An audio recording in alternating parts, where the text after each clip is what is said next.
तुलाच आता पुढे यायचे, तुलाच आता पुढे यायचे,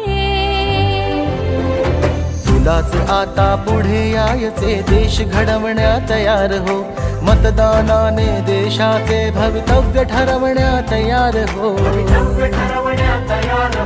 प्रलोभने वा दबाव येवो, कुणा पुढेही झुकू नको. लोकशाही ही तुझीच आहे, कर्तव्याला चुकू नको. ये पुढे मतदान कर, लोकशाहीचा